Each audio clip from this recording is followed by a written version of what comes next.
أنا العبد الذي كسب الذنوب وصدته الأماني أن يتوب. أنا العبد الذي يضحى حزينا. Bismillahirrahmanirrahim. Assalamualaikum warahmatullahi wabarakatuh. Alhamdulillah wassalatu wassalamu ala rasulillah wa ala alihi wa ashabihi wa man sara ala nahjihi ila yaumil qiyamah, amma ba'd. Kawan-kawan rahimani wa rahimakumullah, saudara-saudariku yang semoga dirahmati Allah SWT. Alhamdulillah pada sore hari ini kita dipertemukan Allah SWT, ya. Meskipun tidak secara langsung, ya, karena kondisi yang memang kita tahu pada saat kali ini adalah negeri kita sedang, atau bahkan dunia sedang dilanda wabah, yang mana kita dianjurkan, dihimbau untuk tidak terlalu banyak keluar dari rumah, ya. Dan akan tapi ini tidak menyurutkan semangat kita untuk selalu mengisi ilmu agama kita, ya. Kita manfaatkan waktu yang ada untuk belajar dimanapun kita berada. Dan saat ini teknologi alhamdulillah sudah maju, ya, maka sebagian sudah kita share di akun-akun media sosial, ya, Mojokerto Hijrah dan juga yang sebagainya. Insyaallah untuk 3 hari ke depan, hari Jumat, Sabtu, ya, Jumat hari ini, Sabtu besok, dan juga Ahad, ya, insyaallah kita akan adakan daurah kajian secara online membahas tentang fikih di bulan Ramadan, ya. Yang mana insyaallah panduan yang akan kita gunakan adalah buku fikih Ramadan, yang mana dulu, ya, pernah kita bahas, ya, buku yang ini pernah kita bahas sebelumnya. Akan tapi ada revisi, ya, sedikit. Mungkin insyaallah pada kesempatan kali ini kita akan membahas kembali, ya, buku ini, bahas tentang fikih Ramadan, ya, karena insyaallah sebentar lagi kita akan menyambut bulan Ramadan. Baik, ikhwan fillah wa akhwat fillah, saudara-saudariku semoga dirahmati Allah SWT. Dan nanti kalau misalkan ada pertanyaan yang ingin disampaikan, langsung bisa kawan-kawan ketik di komentar live streaming Facebook ini, ya, nanti insya Allah akan kita jawab jika mengetahui. Baik, kita akan membahas tentang fikih Ramadan.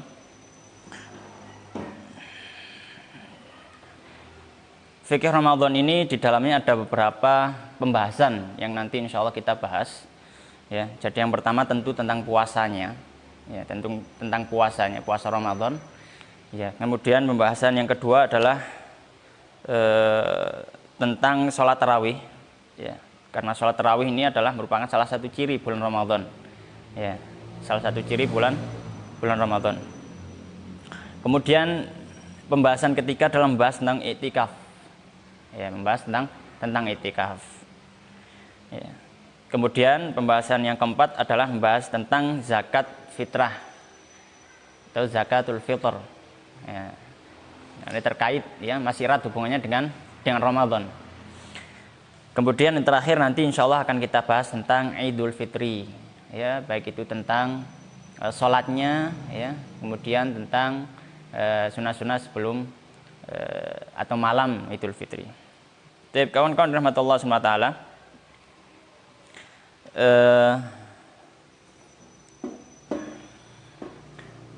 pembahasan yang pertama adalah pembahasan tentang fikih puasa, ya, pembahasan tentang fikih puasa. Nah,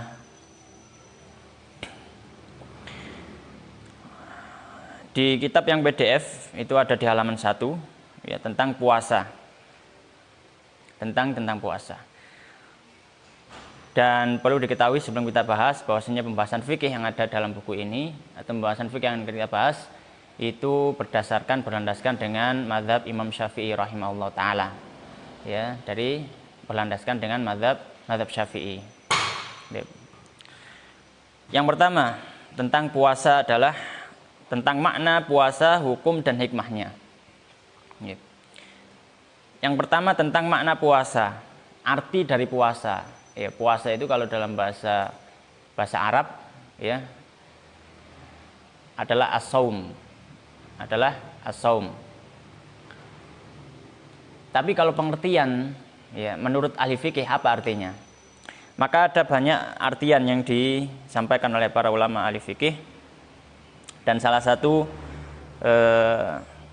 pengertian yang bagus adalah apa yang disampaikan oleh Syekh Ibnu Qasim Al-Ghazi dalam kitab beliau Fathul Qorib, yang sudah ma'ruf. Beliau memberikan pengertian tentang fikih ini. Beliau mengatakan imsakun an muftirin biniyatin makhsusatin jami'a naharin qabilin lis-shaumi min muslimin aqilin tahirin min haidin wa nifas. Ya. Jadi kalau di buku lama itu masih belum ada, ini revisi tadi. Jadi beliau memberikan pengertian ya, tentang fikih atau tentang puasa. Beliau mengatakan puasa itu imsak, menahan. Ya, imsak itu menahan. An muftirin, dari pembatal. Pembatal apa? Tentu pembatal puasa. Maka di sini kita tahu bahwasanya masuk rukun adalah menahan diri dari melakukan pembatal puasa. Biniyatin makhsusatin, dengan niat khusus. Ya, apa maksud niat khusus? Maka nanti akan kita bahas bahwasanya puasa Ramadan itu wajib hukumnya untuk niat sebelum terbit fajar. Dan nanti insya Allah kita akan bahas lebih lanjut. Jami'a naharin, di sepanjang hari. Jami'a naharin, sepanjang hari. Maksudnya nahar itu siang hari. Maka keluar dari pengertian nahar, al-lail, malam. Maka tidak masuk kalau kita menahan makan dan minum contohnya di malam hari, maka dia nggak masuk puasa. Kenapa? Karena puasa pengertiannya menahan pembatal puasa di waktu siang hari. Kalau malam hari, ya nggak masuk hitungan puasa. Ya. Meskipun kalau misalkan saya kuat, misalkan mau puasa wisol itu nyambung. Jadi sahur hari ini sahur, ya waktu buka dia nggak buka, terus nggak makan sampai sahur lagi. Jadi ini cara Jawa sahur kepeduk sahur gitu ya. Jadi gak usah buka. Nah malamnya dia nggak dihitung puasa pahalanya. Kenapa? Karena puasa itu cuma siang hari pahalanya. Masih bengi poso ya gak oleh ganjaran. Qabilin lisaum. Ya. Hari yang bisa untuk berpuasa. Kenapa kok ditambah ini? Karena ada hari-hari yang tidak bisa untuk puasa. Contohnya apa? Contohnya hari raya Idul Fitri ya, di tanggal 1 Syawal, dan juga Idul Adha itu juga haram puasa ya. Haram dan batal, tidak boleh. Dan juga keluar dari sini adalah 3 hari tasyrik, 11, 12, 13 Dzulhijjah, maka dia tidak boleh puasa. Maka di sini puasa itu harus pada hari yang mana boleh untuk berpuasa. Min muslimin, dari seorang muslim, maka seorang kafir tidak sah puasanya. Akilin, yang berakal, orang gila tidak sah puasanya. Ya. Tapi dengan perincian.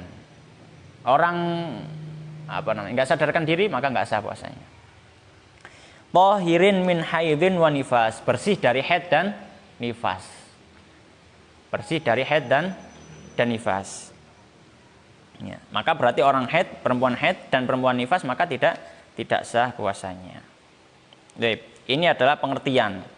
Jadi pengertian puasa. Kemudian selanjutnya adalah tentang hukum puasa. Karena kita sedang membahas Ramadan, maka di sini hukum puasa di bulan Ramadan. Apa hukumnya?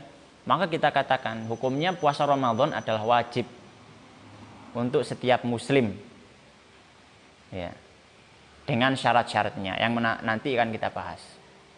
Ya, jadi hukum asalnya puasa Ramadan adalah wajib. Ya, dalilnya apa? Silakan dilihat surat Al-Baqarah ayat 185. Ya, ini posoan ini akeh sing maca. Syahrul Syahrul Ramadan alladzi unzila fihi al-Qur'an hudal linnasi wa bayyinatin minal huda wal furqan dan seterusnya. Faman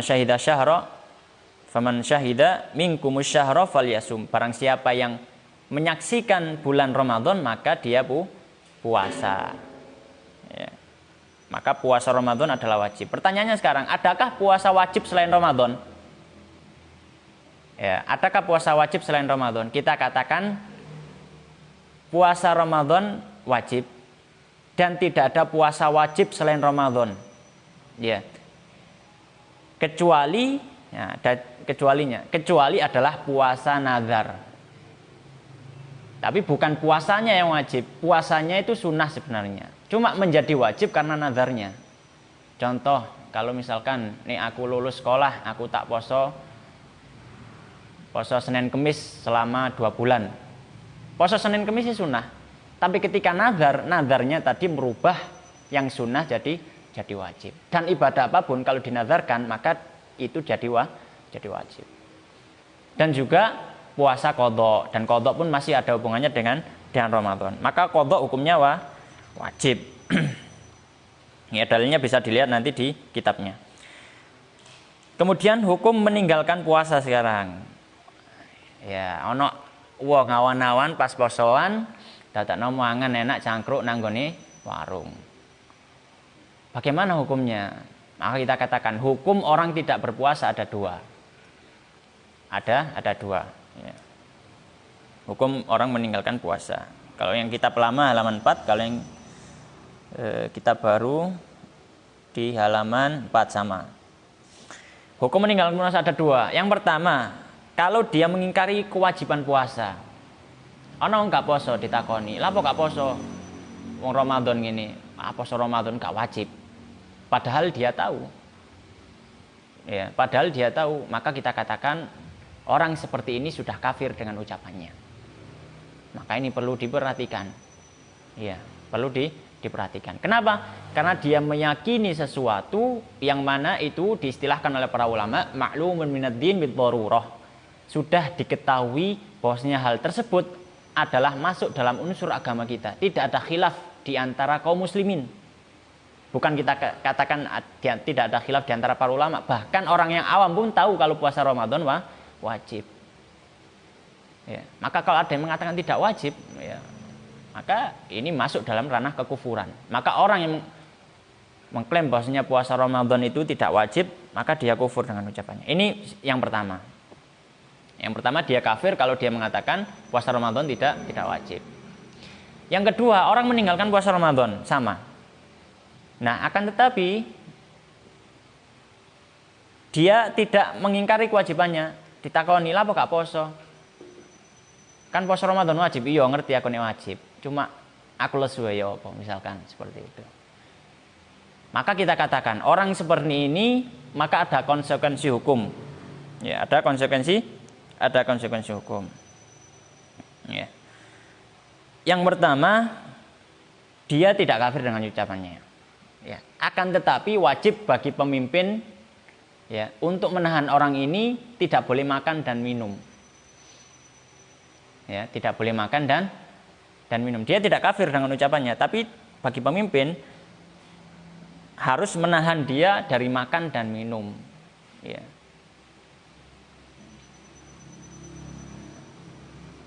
Supaya apa? Ya, supaya menghormati mayoritas kaum muslimin.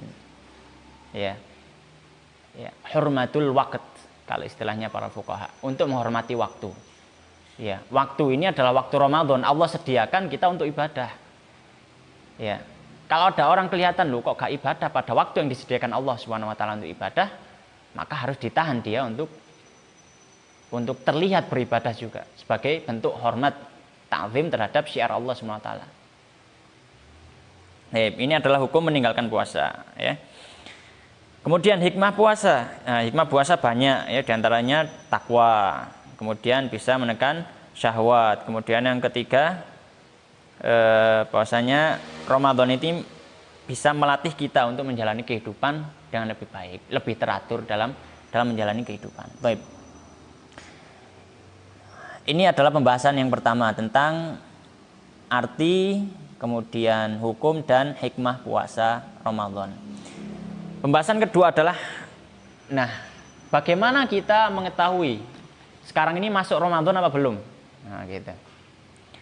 Sekarang ini masuk Ramadan apa belum? Maka kita sampaikan ya, bahwasanya awal bulan Ramadan itu ditentukan dengan melihat hilal Ramadan. Ya. Jadi ditentukan dengan melihat hilal Ramadan. Ya. Secara langsung, bukan dengan hisab. Ya. Di sini penulis mengatakan awal bulan Ramadan ditentukan dengan melihat hilal secara langsung dan bukan dengan hisab. Dalilnya apa? Dalilnya banyak. Ya, termasuk adalah hadis Ibnu Umar, ya. Bahwasanya Rasulullah bersabda, "Fasumu li ru'yatihi wa aftiru li ru'yatihi, fa in ughmiya 'alaikum faqduru lahu 30."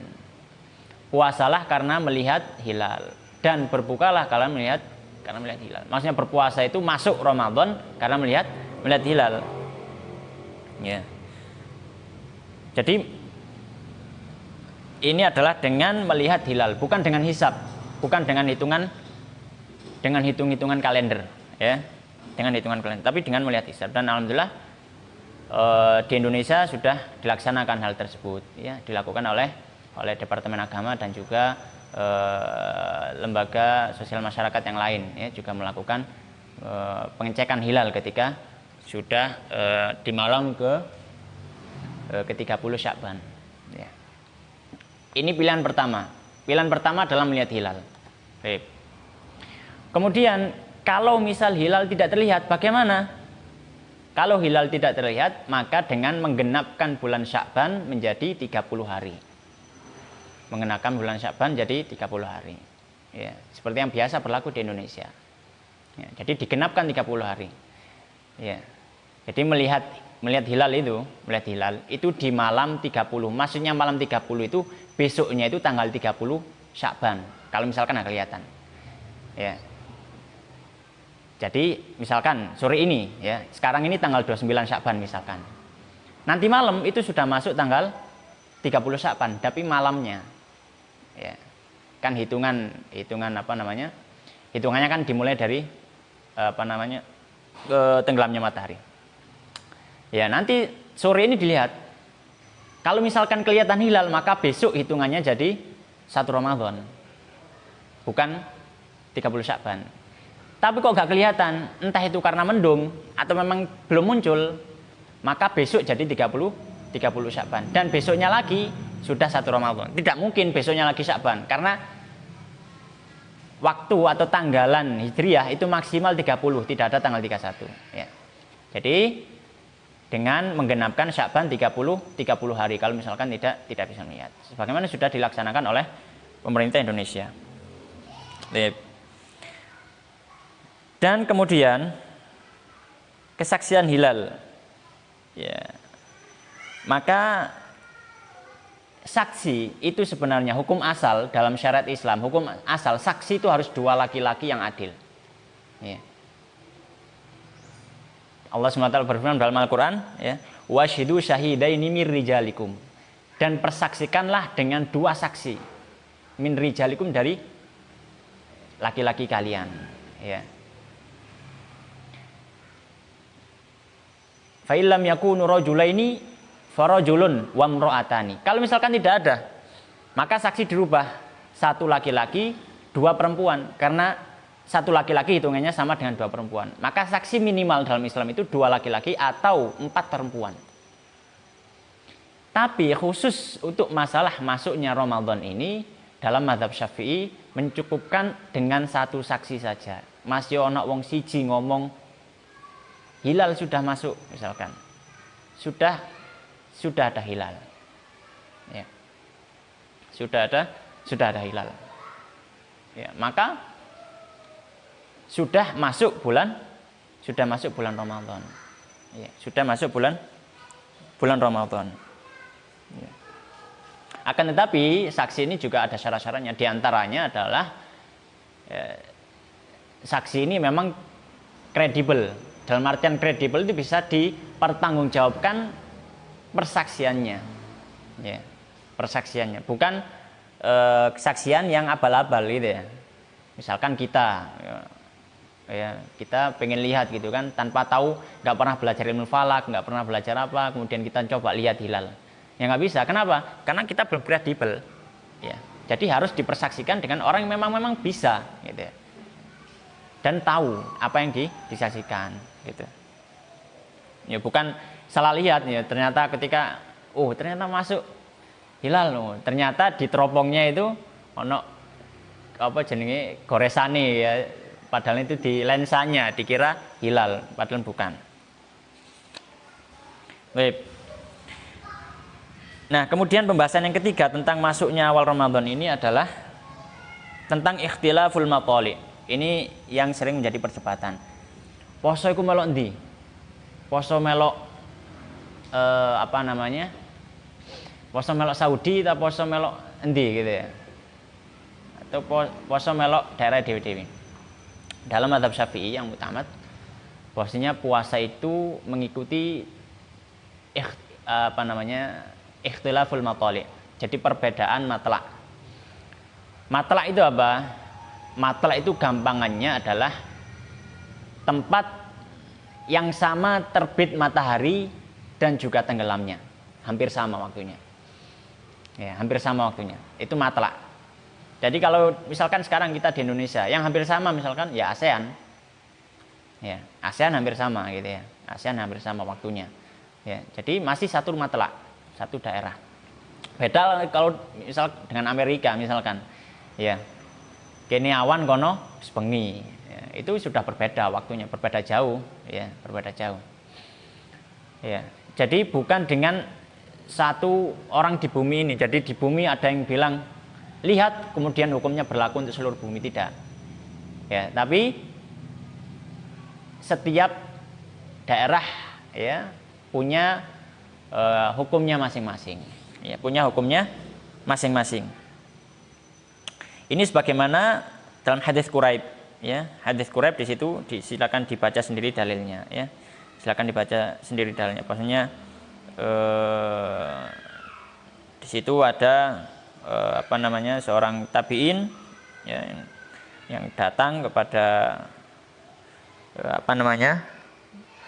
pada seorang sahabat ya. Kemudian dia mengatakan, "Lu tempat saya sebelum kemarin, negeri saya sebelum kemarin sudah sudah berbuka, sudah hari raya. Di sini kok masih puasa?" Ya gitu. Maka mengatakan ya begini, Rasulullah SAW mengajarkan kepada kita. Dalam artian berbeda, jadi tidak harus satu melihat itu berlaku hukumnya untuk seluruh dunia. Ya. Yep. Kemudian ini adalah ikhtilaful matali. Ya. Tapi ini pun ya ada yang membantah ya. Banyak mengatakan ya dengan ittihadul matali. Ittihadul matali itu ya. Ini Saudi ndelok wis ketok hilal, berarti Indonesia ya melok poso. Ini Amerika ndelok hilal, berarti Indonesia melok poso. Ini Indonesia ndelok hilal, wis ketok, berarti Amerika ya melok poso. Dalam artian satu orang melihat di dunia, maka hukumnya berlaku untuk seluruh dunia. Ada yang berpendapat seperti itu, dan ini adalah pendapat yang lemah. Baik. Kemudian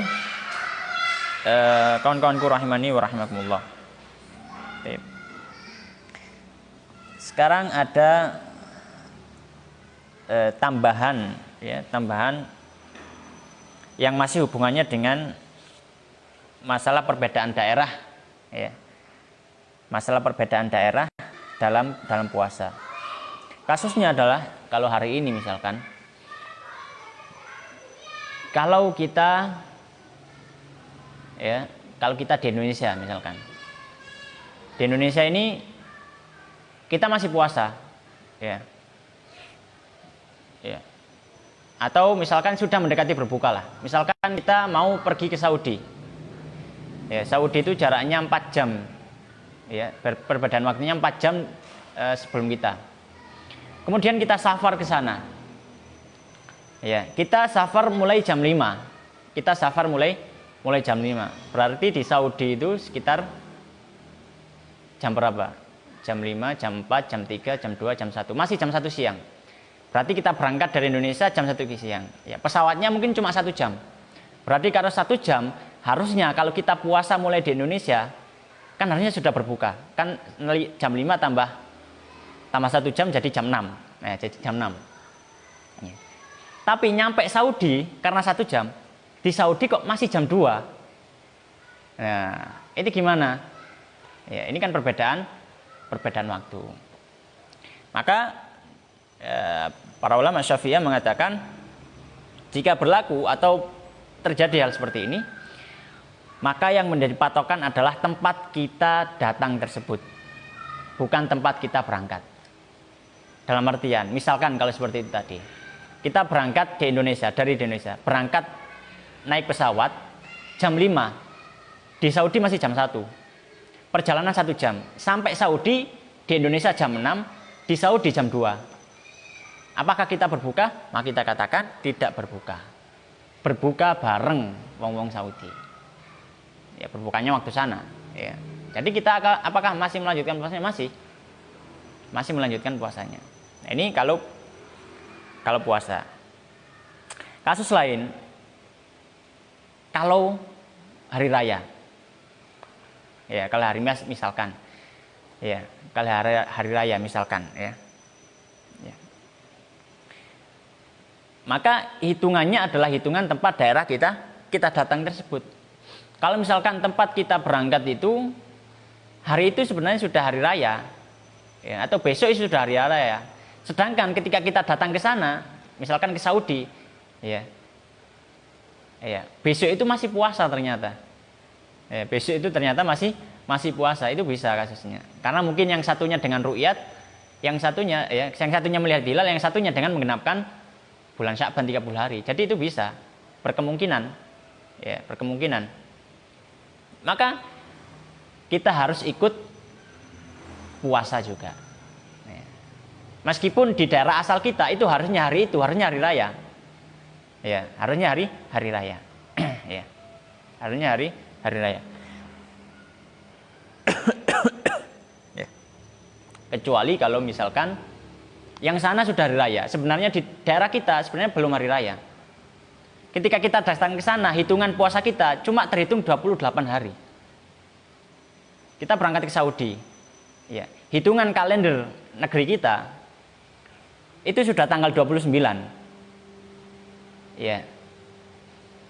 Atau tanggal 28. Jadi besoknya itu kemungkinan hari raya. Ya. Kemudian ternyata di Saudi itu masih tanggal 27. Ya kan? Ya. Dan ditetapkan di negeri kita ternyata sudah melihat hilal, besok itu sudah hari raya, gitu. Maka kita tetap ikut mereka, ya. Tetap berhari raya bersama mereka dan mengqadha 1 hari. Kenapa? Karena kita cuma puasa 28 hari. Ya, kita cuma puasa 28 hari, sedangkan minimal Ramadan, minimal bulan itu adalah 29 hari. Jadi tidak mungkin ada bulan 28 hari kecuali bulan Masehi di bulan Februari, dan itu enggak semuanya. Baik, jadi intinya adalah ikut tempat datangnya. Baik. Ini pembahasan tentang awal Ramadan. Kemudian masuk selanjutnya adalah siapakah yang harus berpuasa Ramadan. Nah, ini. Jadi apakah seluruh orang itu wajib ketika datang bulan Ramadan untuk puasa? Nah, kita katakan, ya, orang yang berkewajiban puasa, ya, itu ada 3 secara umum. Yang pertama adalah seorang Muslim, ya, adalah seorang Muslim. Dalilnya bisa dilihat sendiri. Nah, berarti kalau orang kafir puasa, ya tidak sah. Gitu ya. Orang kafir kok puasa, maka dia tidak sah. Baik. Kemudian yang kedua adalah yang balik dan berakal. Syarat kedua balik dan berakal. Balik berarti yang belum balik, ya tidak ada kewajiban. Ya, cuma para ulama ya dalam mazhab mengatakan kalau misalkan anak itu sudah berumur sampai umur 7 tahun, ya, maka dia sudah harus untuk dilatih untuk berpuasa. Ya, kalau anaknya sudah umur 7 tahun. Kalau sudah umur 10 tahun, maka dia sudah diperintah untuk puasa. Ya, meskipun dia belum balik. Ya, tapi dalam rangka mendidik. Ya, dalam rangka mendidik. Ya. Yang berkewajiban siapa? Yang berkewajiban bukan anaknya, karena anak itu belum mukallaf, kan belum balik. Yang berkewajiban adalah walinya. Berkewajiban untuk mendidik anak tersebut. Ya, untuk mengajarkan puasa. Dikiaskan dengan sholat. Ya. Muru auladakum bis sholati lisab'in wadribuhum 'alaiha li'ashrin. Perintahkan anak kalian untuk sholat ketika umur 7 dan pukul mereka ketika umur 10. Umur 10 kok nggak mau sholat, pukul. Ya, dikiaskan ke puasa. Umur 10 sudah diperintahkan untuk puasa full, ya, bukan puasa apa namanya? Puasa beduk nih cara wong Jawa, bukan puasa beduk ya, tapi puasa full. Ya. Balik. Kalau sudah balik maka dia sudah mendapat dosa kalau dia tidak puasa. Tapi kalau sebelum balik, ya, maka tidak ada kewajiban. Tapi orang tua wajib untuk mengajarkan kepadanya. Kemudian berakal.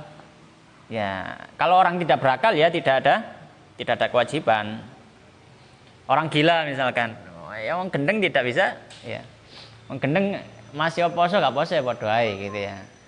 Karena dia sudah rufi'anhul qalam, sudah diangkat hitungan hisabnya, sudah nggak dihisab lagi, ya. Kalau orang sudah gila itu, ya, terserah dia mau apa, tidak dihitung lagi.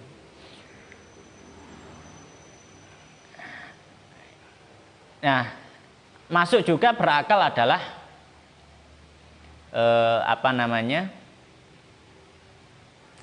termasuk berakal, ya, adalah tidak pingsan. Ya, tidak pingsan. Bagaimana kalau pingsan? Maka kan tidak berakal. Ya, kan hilang akalnya, kan? Sama dengan tidur. Tapi tidak sama dengan tidur. Kalau tidur dibangunkan masih bangun. Ya. Tapi kalau pingsan dibangunkan tidak bangun. Itu bedanya. Makanya para fuqaha membedakan antara tidur dengan pingsan. Kalau orang tidur, kit mari sahur turu sampai buka tangi, gak batal puasanya. Tapi ini wong semaput, ya, orang pingsan sejak sahur pingsan baru bangun pas mau adzan maghrib, maka tidak sah puasanya. Perbedaannya di sana tadi, ya, karena sejatinya dia lebih dekat pada hilang akal. Kalau orang tidur tidak, ya, karena dibangunkan masih bangun. Akan ini ada perincian. Kalau orang pingsan, ya, tapi pingsannya adalah sedikit, hanya 1 jam 2 jam, tidak sampai mayoritas dari hari itu. Misalkan siang hari 12 jam, dia pingsan cuma 5 jam, maka tidak batal puasanya. Tapi kalau dia 1 hari 12 jam pingsan sampai 7 jam, maka sudah batal. Kenapa? Karena pingsannya lebih banyak daripada sadarnya, gitu ya. Tapi kalau tidur nggak masalah, ya, turu sak kapoke nggak masalah, gitu ya. Tidak membatalkan puasa. Baik, itu yang kedua. Yang kedua adalah orang yang berkewajiban puasa yang balik dan berakal. Yang ketiga adalah yang terbebas dari penghalang puasa. Terbebas dari penghalang puasa. Ya. Penghalang puasa itu apa? Haid dan nifas. Perempuan haid, ya, maka tidak boleh puasa, haram bahkan puasa. Orang nifas juga sama. Ya, tapi kalau misalkan ada orang haid atau nifas, ya, di bulan Ramadan, maka tidak boleh puasa. Tidak boleh puasa, tidak ada kewajiban, bahkan haram. Ya. Dan Jadi orang terbebas dari penghalang puasa dan udzur yang membolehkan untuk tidak berpuasa. Contohnya apa? Safar. Ya, contohnya safar atau sakit yang tidak sembuh-sembuh, maka itu udzur. Ya. Jadi syarat ketiga adalah orang itu terbebas dari penghalang puasa dan juga terbebas dari udzur yang membolehkan puasa. Yang mana nanti insya Allah akan diperinci selanjutnya. Baik.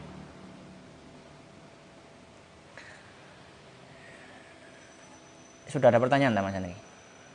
Belum, ya wis. Nanti kalau misalkan ada yang mau tanya langsung diketik saja ya di situ. Kemudian sekarang pembahasan yang selanjutnya adalah tentang rukun puasa. Ini penting, rukun puasa berarti sesuatu yang harus dilakukan ketika bulan puasa. Itu rukunnya. Ya. Rukun sholat berarti sesuatu yang harus dilakukan di dalam sholat. Kalau tidak dilakukan maka batal. Rukun puasa juga gitu. Rukun puasa berarti sesuatu yang harus dilakukan ketika dalam puasa tersebut. Kalau tidak dilakukan maka batal. Baik, yang pertama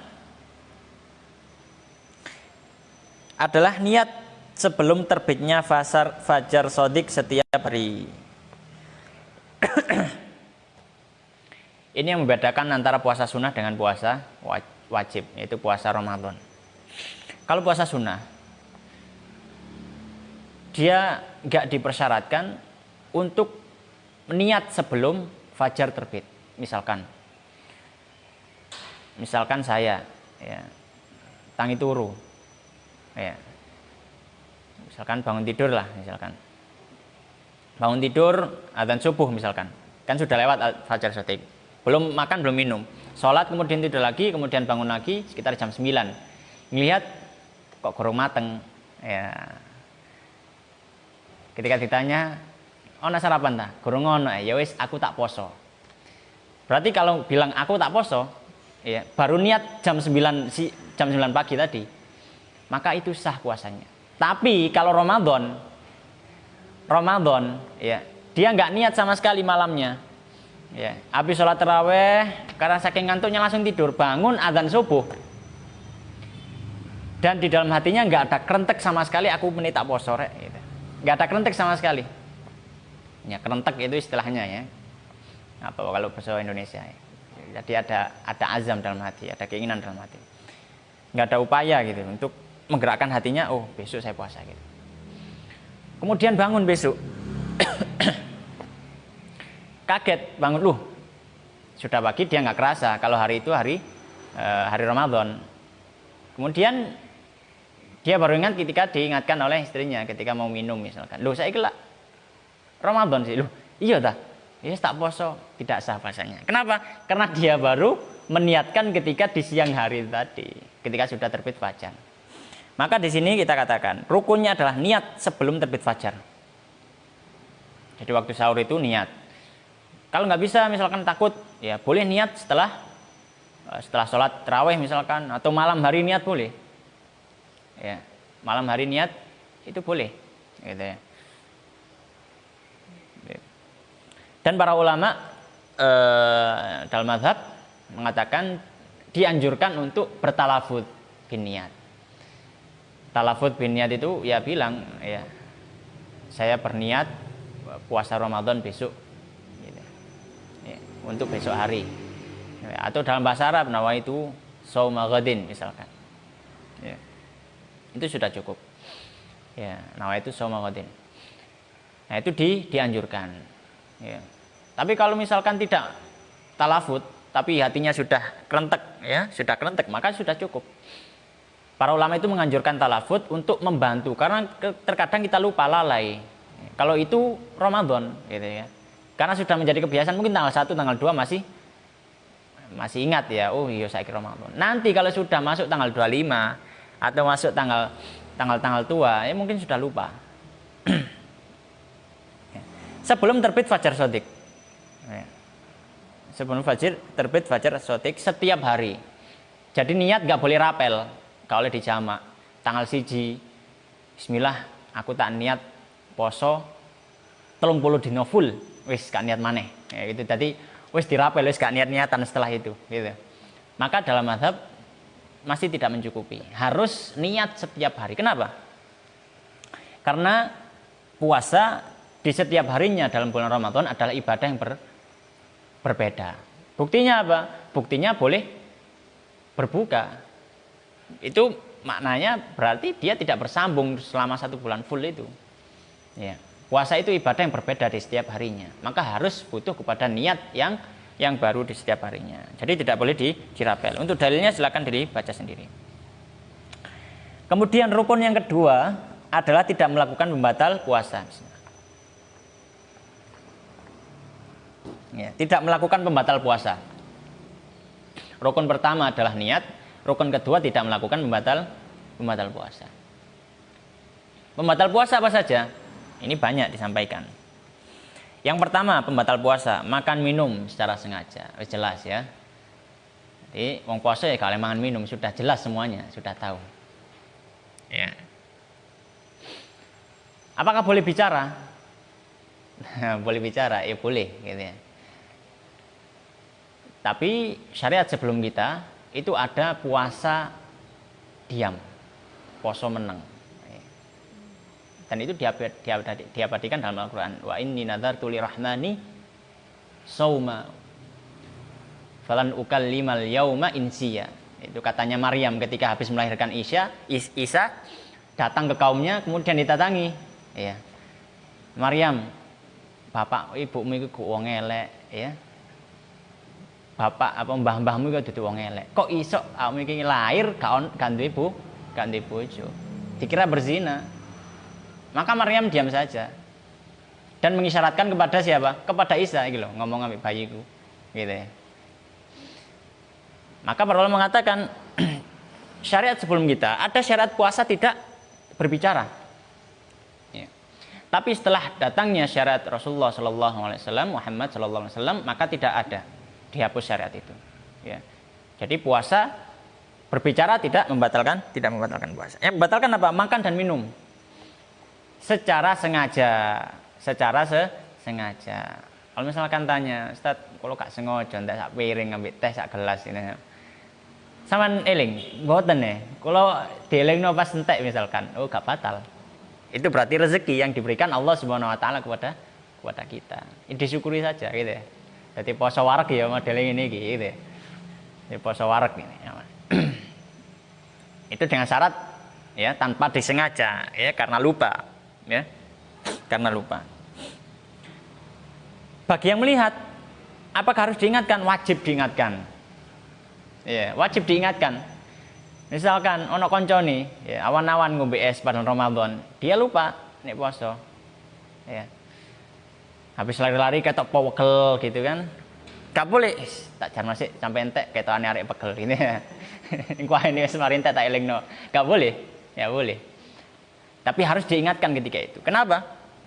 Karena meskipun itu adalah rukhsah, keringanan, udzur, tapi itu adalah bentuk kemungkaran.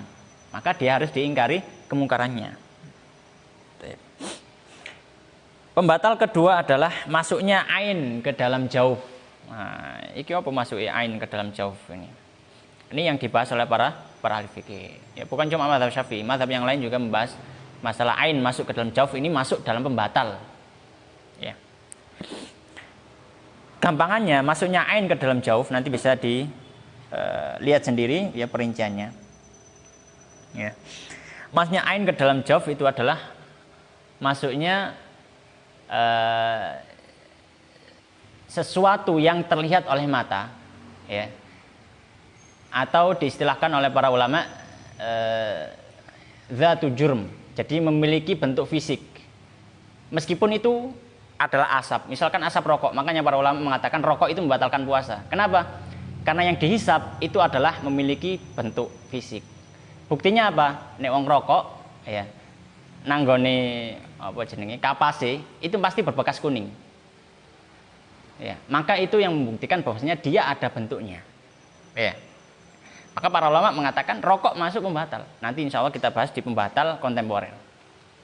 Ya. Masuknya ain ke dalam jauf. Jadi masuknya suatu yang ya, memiliki bentuk fisik ya, yang bisa terlihat oleh mata ke dalam jauf. Ya. ke dalam jauf. Jauf itu adalah bagian dalam tubuh, ya. Di situ mungkin perlu kita tambahkan, ya. Min al-manfadhil maftuh, dari lubang-lubang terbuka, itu yang belum di situ, ya. Jadi masuknya ain ke dalam jauf dari lubang yang terbuka. Ya, kita tambahi di situ dari lubang yang terbuka.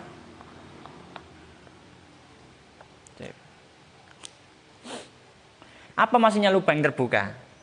Ya, kalau diistilahkan istilah fikihnya al-manfadh al-maftuh. Al-manfadh al-maftuh itu yang pertama adalah mulut. Apapun masuk ke dalam mulut, ya, maka dia membatalkan puasa kalau dia sampai masuk ke dalam tubuh kita. Yang kedua adalah hidung. Mlebu irung sembarang kalir, ya. Ya, maka dia kalau masuk ke dalam tubuh kita, dia membatalkan puasa. Ya. Tapi kalau nggak sampai masuk, ya, selilitan misalkan, dicopok selilite, nggak batal. Misalkan mohon maaf, ya, misalkan hidung, ya, irungnya rusuh misalkan, kotor, ya, terus ngupil-upil, apakah membatalkan? Nggak membatalkan. Ya. Tapi kalau misalkan sampai obat tetes masuk ke dalam tubuh kita, itu yang membatalkan. Ya, jadi dua. Kemudian yang ketiga mana? Yang ketiga adalah telinga. Telinga kalau sampai masuk ke dalam, maka dia masuk ke batal puasa. Tapi kalau nggak sampai masuk, tidak. Contohnya korek kuping nggak sampai masuk. Ya. Korek kuping nggak sampai masuk. Kemudian yang selanjutnya adalah kemaluan. Jadi berapa tadi? Sudah 3 ya. Mulut, hidung, telinga, kemudian kemaluan, kubul. Ya. Kalau masuk dalam kemaluan sesuatu, maka dia membatalkan puasa. Ya.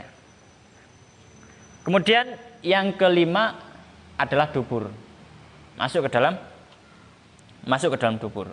Maka ini juga masuk pembatal puasa. Ya, jadi pembatal puasa yang kedua adalah masuknya ain ke dalam jauf melalui lubang yang terbuka. Mana lubang yang terbuka tadi? Mulut, hidung, telinga, kemaluan dan dubur.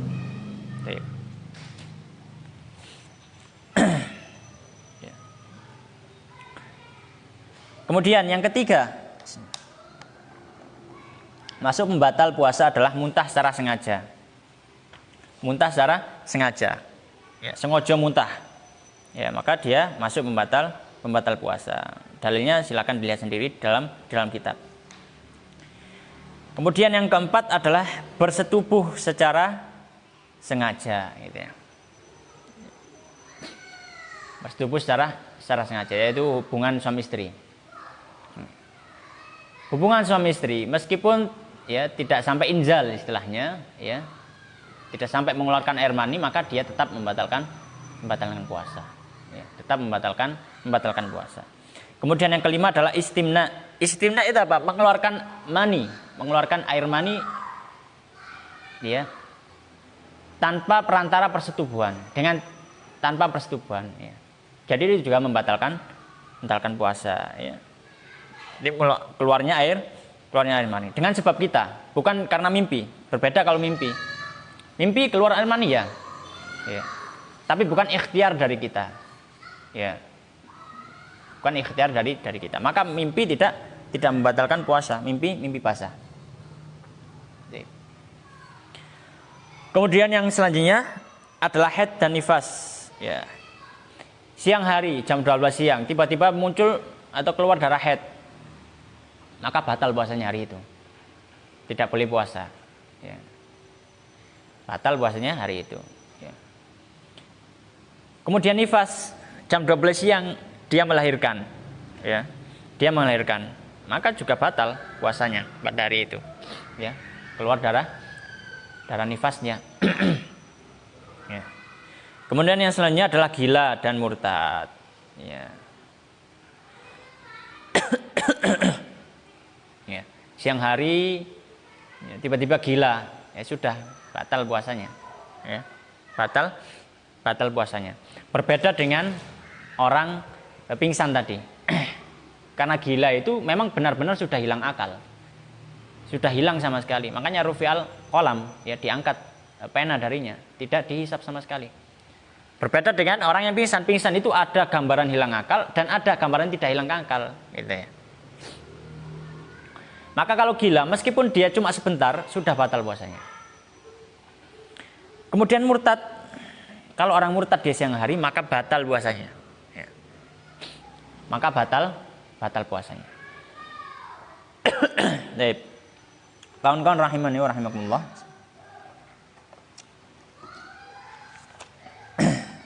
Kemudian pembahasan terakhir insyaallah pada pertemuan pertama ini adalah pembatal puasa kontemporer. Kemudian kita akan menjawab pertanyaan kalau ada. Ada pertanyaan?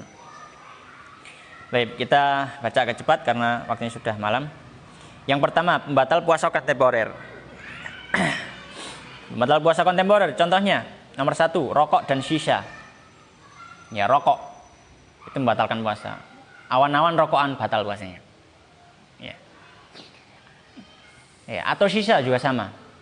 Ya, karena apa namanya? Dukhan atau asap, ya, itu adalah sesuatu yang terlihat mata dan memiliki bentuk. Ya, maka ketika masuk dalam tubuh, maka dia membatalkan puasa. Yang kedua adalah inhaler. Ya. Inhaler itu adalah kalau kita tahu orang kena penyakit asma, biasanya pakai obat yang disedot melalui hidung atau mulutnya, itu inhaler. Maka kalau memakai itu dia membatalkan puasa. Ya. Kenapa? Karena masuk ain ke dalam jauf. Ya, masuknya ain ke dalam jauf. Kemudian yang ketiga adalah gastroskop. Ya. Gastroskop itu alat yang dimasukkan ke dalam tubuh, ya, biasanya melalui mulut, ya, atau hidung untuk melihat bagian dalam tubuh kita. Ya. Enema. Ya. Ya. Enema itu adalah memasukkan obat cair ke dalam usus besar melalui anus. Kemudian kateterisasi urin. Ya. Itu memasukkan alat ke dalam kubul kita, ke dalam kemaluan kita, supaya kalau kencing nggak harus ke WC. Kalau kita pernah sakit itu kan, ya. Kalau kita pernah sakit, ya ada alat yang dimasukkan, mungkin ada yang ke dalam kemaluan kita, supaya kencingnya langsung keluar di wadah tersebut. Kemudian supositori. Ya, supositori itu adalah obat, ya, obat atau kapsul yang dimasukkan ke dalam dubur, ya, dimasukkan ke dalam dubur. Ini juga membatalkan puasa. Kaedahnya tadi, setiap ain, setiap suatu yang ada bentuk fisiknya masuk ke dalam al-manfadh al-maftuh, ya, masuk ke dalam tubuh melalui lubang yang terbuka yang sudah kita sebutkan tadi, maka dia masuk dalam membatal puasa. Yang keempat adalah obat tetes telinga. Obat tetes telinga ini juga membatalkan puasa. Ya, jadi nggak boleh pakai obat tetes telinga. Kenapa? Karena dia meresap ke dalam. Beda dengan orang korek kuping, ya, urut-urut kuping enggak, karena dia cuma di luar saja. Ya. Sama dengan orang ngupil tadi, dia nggak sampai masuk ke dalam. Yang kelima, bius total. Ya, bius total tadi dengan perincian. Dengan perincian. Perincian yang pertama, bius totalnya itu ketika dia dibius, dia sudah hilang kesadaran total. Ya. Dan dia pingsan selama dibius di kebanyakan dari hitungan hari tersebut, ya. Kalau misalkan 12 jam dalam siang hari, dia pingsan sampai 7 jam, maka dia sudah batal. Itu yang syarat pertama. Syarat pertamanya, pingsannya harus selama mayoritas dari jam pada siang hari. Kalau kurang dari itu, maka tidak membatalkan. Syarat kedua, biusnya tidak melalui kalau orang sakit itu, Mas Andri, infus, bukan melalui infus. Ya. Kenapa? Karena para ulama mengatakan infus itu masuk pembatal puasa. Kenapa? Karena dia berposisi seperti makan dan minum. Ketika dimasukkan lewat situ, ya, maka berarti dia sudah pasang infus kan, ya. dia sudah pasang infus, ya, maka dia batal. Ya, dia batal. Tapi kalau misalkan disuntik di anggota tubuh lain, misalkan disuntik di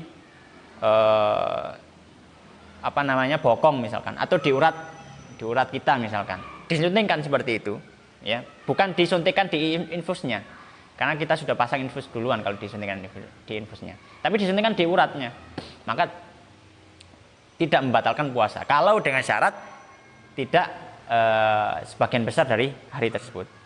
Kemudian yang keenam adalah permen karet, inang, pasta gigi. Ya, permen karet, inang, pasta gigi, dia hukumnya makruh untuk dipakai selama siang hari bulan Ramadan. Dan kalau yakin ada yang masuk ke dalam tubuh kita tertelan, maka dia membatalkan puasa. Hukum pakainya makruh, tapi kalau yakin ada yang akan masuk, maka dia membatalkan puasa. Ya. Jadi permen karet itu kalau misalkan ada rasanya kemudian kita telan, ya, itu sudah membatalkan. Tapi kalau memakannya dengan kita yakin kita nggak akan sampai nelan kok, cuma di mulut saja, maka tidak membatalkan, tapi makruh. Sama dengan inang atau pasta gigi. Memakai pasta gigi di bulan Ramadan itu makruh dalam mazhab. Ya, makruh dalam mazhab. Tapi kalau sampai yakin kalau ada yang masuk dari cairan pasta gigi tadi, maka membatalkan puasa. Yang ketujuh adalah berenang. Berenang itu makruh, sama juga hukumnya dengan yang awal. Tapi kalau yakin kalau masuk ke dalam kolam renang, nanti pasti ada air yang masuk ke dalam tubuh kita, maka dia membatalkan puasa. Tapi berenang sendiri hukumnya makruh. Kemudian yang ke-8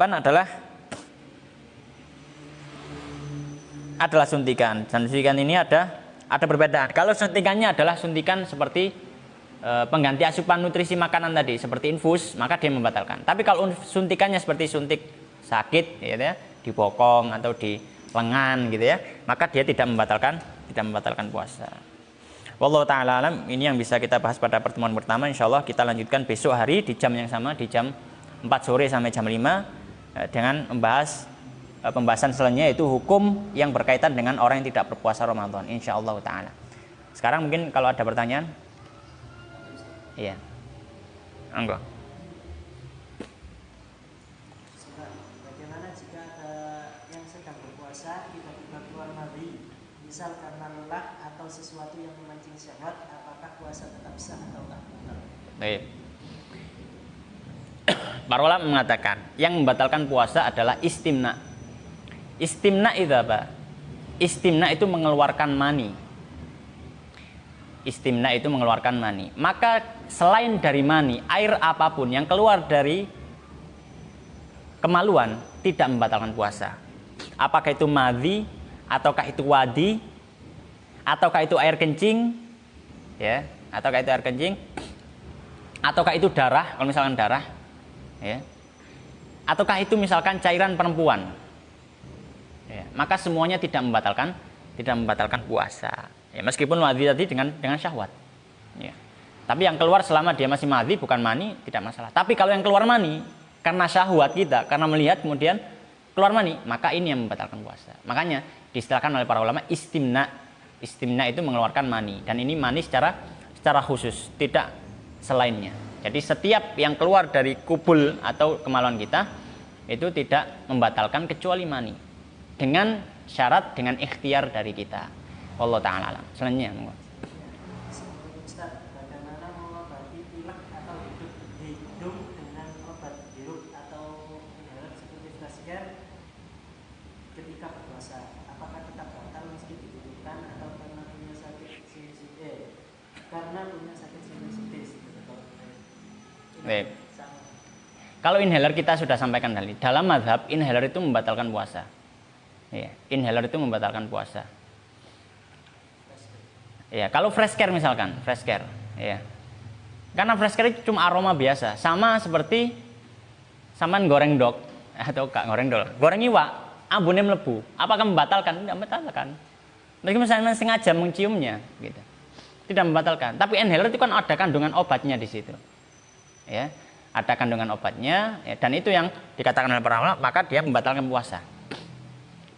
Membatalkan puasa. Berbeda dengan fresh care. Fresh care itu cuma diambil diambil baunya saja. Beda kalau misalkan sampai cairannya yang dimasukkan, itu yang membatalkan. Ya. Jadi kalau fresh care seperti itu tidak masalah. Tapi kalau inhaler, ya untuk asma, ya, maka ini yang membatalkan puasa. Ya. Tapi kalau misalkan seperti fig, ya pakai fig gitu kan, misalkan hidung tersumbat, terus pakai fig, ya pakai fig cuma dihirup saja gitu, maka insya Allah tidak membatalkan puasa. Wallahu ta'ala alam. Ini selanjutnya. Ustaz, jika kita makan dengan aroma yang kuat, lalu saat menelan lidah seperti ada rasa yang tertinggal, tapi saya yakin tidak ada makanan yang tersisa dan tertelan, apakah membatalkan puasa? Kalau misalkan hal seperti itu, maka kembali kepada keyakinan kita. Keyakinan kita nggak ada makanan yang tertelan, maka tidak batal puasanya. Dan yang itu tadi adalah sisa dari, ya dengan syarat apa namanya, makanan tadi tidak bercampur dengan lendir kita. Dalam artian cuilan makanan tadi tidak bercampur dengan lendir kita. Itu cuma aroma yang masih tertinggal. Aroma yang masih tertinggal. Maka insya Allah tidak mengapa, gitu ya. Insya Allah tidak mengapa. Tapi kalau misalkan ada makanan, sisa makanan yang tertinggal, kemudian meskipun sedikit, kemudian bercampur dengan lendir dan itu merubah rasa lendir, ya. Tapi rasanya berubah bukan karena sisa aroma, tapi karena ada sedikit makanan yang tersisa, maka itu yang membatalkan puasa. Karena dia masuk ke dalam ain yang masuk dalam jauh Allah Ta'ala. Selanjutnya. Bagaimana dengan air wudhu yang masuk ke hidung, mulut, telinga? Apakah dimakan? Ya, baik. Kalau air wudhu, ya, makanya Rasulullah SAW mengatakan, wa balik fil istinsyaq illa an takuna shaiman. Dan kalian itu berlebih-lebihanlah dalam istinsyaq, menghirup air ke hidung, kecuali kalau puasa. Ya, kecuali kalau puasa. Maka di sini ada perincian. Kalau kita benar-benar terlalu dalam menghirupnya, ya, padahal Rasulullah sudah mengatakan, ya, jangan berlebihan kalau puasa. Maka para ulama mengatakan, kalau kita berlebihan ketika puasa menghirup air ke hidung, itu hukumnya makruh. Kalau masuk dia batal. Tapi kalau kita selama tidak berlebihan, ya kita tahu kadar itunya dari diri kita, ya. Kita terlihat berlebihan atau tidak. Kalau sampai gitu ya, disedot gitu ya, ya itu berlebihan. Tapi kalau ya cuma disedot sedikit saja, itu sudah berlebihan. Kalau tidak berlebihan, kemudian sudah berusaha tapi ternyata masuk juga, maka insya Allah tidak membatalkan puasa. Wallahu ta'ala alam. Sama juga dengan telinga. Oh sudah. Baik. Iya. Kalau ada terapi seperti fasdu atau bekam itu gimana? Oh iya. Hijamah, ya hijamah.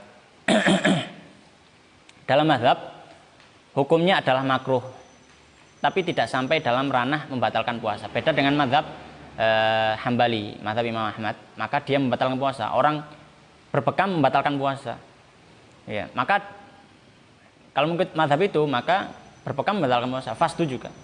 Tapi kalau dalam mazhab Syafi'i, maka dia makruh saja. Ya, jadi orang bekam, orang fasdu itu makruh. Termasuk juga hitungan ini adalah dikiaskan ke dalam donor darah. Donor darah apakah boleh-boleh, tapi makruh kalau bulan puasa. Kalau siang hari bulan puasa ya, ketika puasa. Tapi kalau malam boleh ya. Ya, malam boleh, tidak makruh. Yang makruh itu di siang hari ketika dia puasa, gitu ya. Allah Ta'ala alam. Sudah? Baik. Semoga bermanfaat. Kita tutup dengan doa kafaratul majelis. Subhanakallahumma bihamdika asyhadu an la ilaha illa anta astaghfiruka wa atubu ilaik. Assalamualaikum warahmatullahi wabarakatuh.